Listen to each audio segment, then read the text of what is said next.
In this grave hour, fuck, perhaps the most fateful in our history, bugger shit, I send to every household of my peoples, both at home and overseas, this message, dude, spoken with the same depth of feeling, dude, day for each one of you, as if I were able to shit, fuck, bugger, cross your threshold and speak to you, bloody wahud myself. So that was a part of scene 19 from the film The King's Speech, which was my film of choice for this assignment. And the theory I decided to couple with The King's Speech was the FIRO theory, which was introduced by Dr. Will Schultz in 1958. FIRO, which rhymes with Cairo, like in Cairo, Egypt. FIRO stands for Fundamental Interpersonal Relations Orientation. And the American Psychological Association defines this on their website, apa.org, as a theory explaining a pattern of interactions among members of a group in terms of three interpersonal needs of the group members: inclusion, control, and affection or openness. So, in an article written by Schutz in The Human Element in 2009, he mentions that the point of FIRO was essentially to predict how group members would work together, which ones will work well together, which ones won't. Essentially, it was just being able to predict interaction among group members. In the element of conclusion, which is essentially the need or want to be included or be accepted in a group, in the opening scene of the film, Bertie, who is also the Duke of York, one of the main characters, has to give a speech at an exhibition, and it's a public speech. Now, you come to find out that Bertie has been suffering from a stammer since he was about 5 years old, so he absolutely hates public speaking. In this scene, he does not want inclusion. He does not want to be a part of the crowd. He wants to disappear from the crowd because he feels that he's very self-conscious about his stammer and he's afraid that he's going to screw up, which in the scene he kind of does. His fear takes over and his speech impediment, his stammer takes over, and he starts fearing how the crowd's looking at him, how they're reacting to him, and he just wants to disappear. So he does not want inclusion in that scene. In another article written by Schutz, the FIRO theory of needs, Schutz actually says that the inclusion fear that usually grips a shy introvert can usually be attributed to either being ignored or abandoned as a child.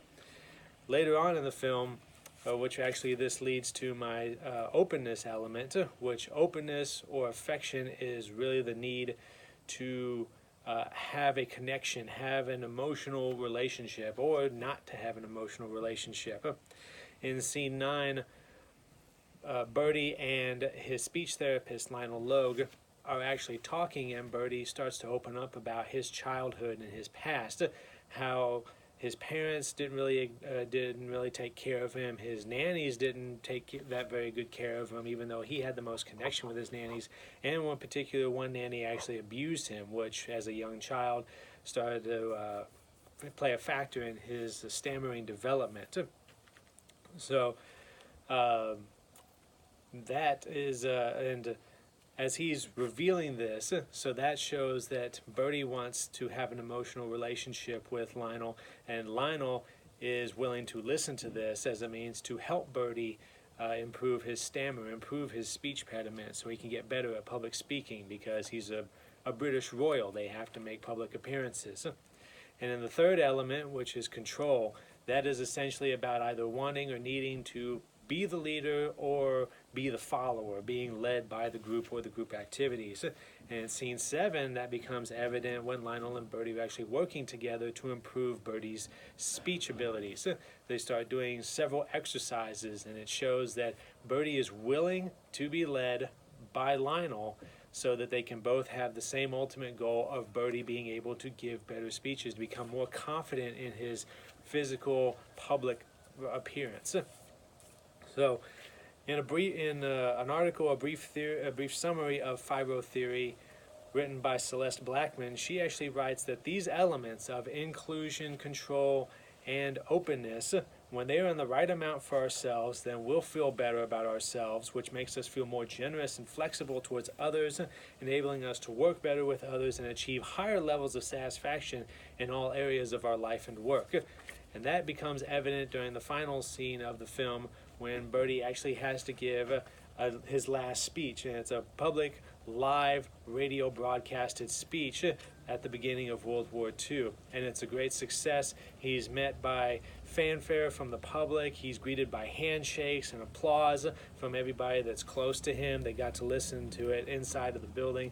And so this proves that these two people working together, working to be able to go through inclusion, control, and openness, have been able to connect to each other, and therefore were able to interact well enough, and you were able to predict that at the end of the film, everything was going to work out well. So that is the FIRO theory and the elements of it that you can find inside of the King's Speech.